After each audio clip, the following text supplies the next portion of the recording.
So may gagawin tayo today. Itong motor natin ay on the click 1 to 5. So ang mileage nito ay 21,935. So itong problema ng motor na to ay naka throttle na siya pero delay yung kanyang speedometer, yung reading ng speedometer. So may problema siya. So ano nga ba yung ginawa natin? So ito yung ating unang ginawa. After natin na ma-throttle body cleaning, injector cleaning, so meron pa tayong dapat nyo i-check dyan. So ito yung mga ating pinagpalitan. So ipapakita ko sa inyo yung ginawa ko sa motor na to. So ang una kong chinek dyan at una namin pinalitan dyan ay ito.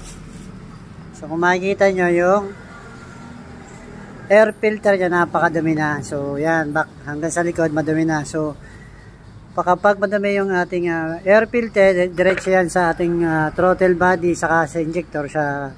Kaya siya ay madumi at saka siya ating nilinisan. So pangalawa nating pinalitan dyan, so itong kanyang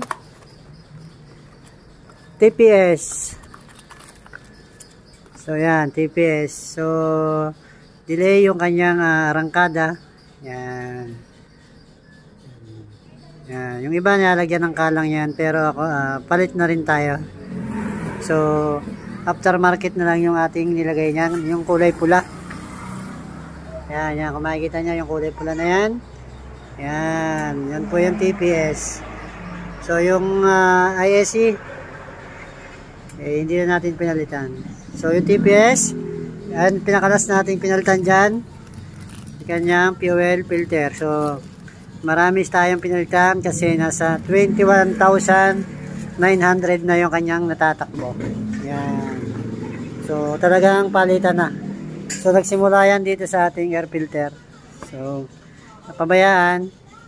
So resulta nagsama-sama na. Kaya ganyan yung nangyari sa motor na to. Delay ang arangkada.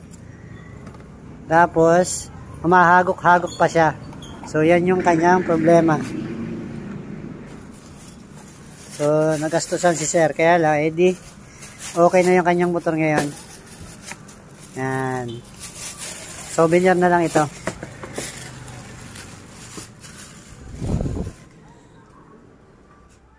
So ngayon, ganda na ng minor.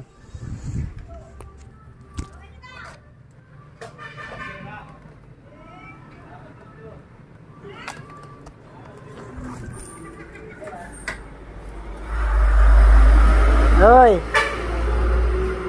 Pati-testing ko lang. Ay, sorry.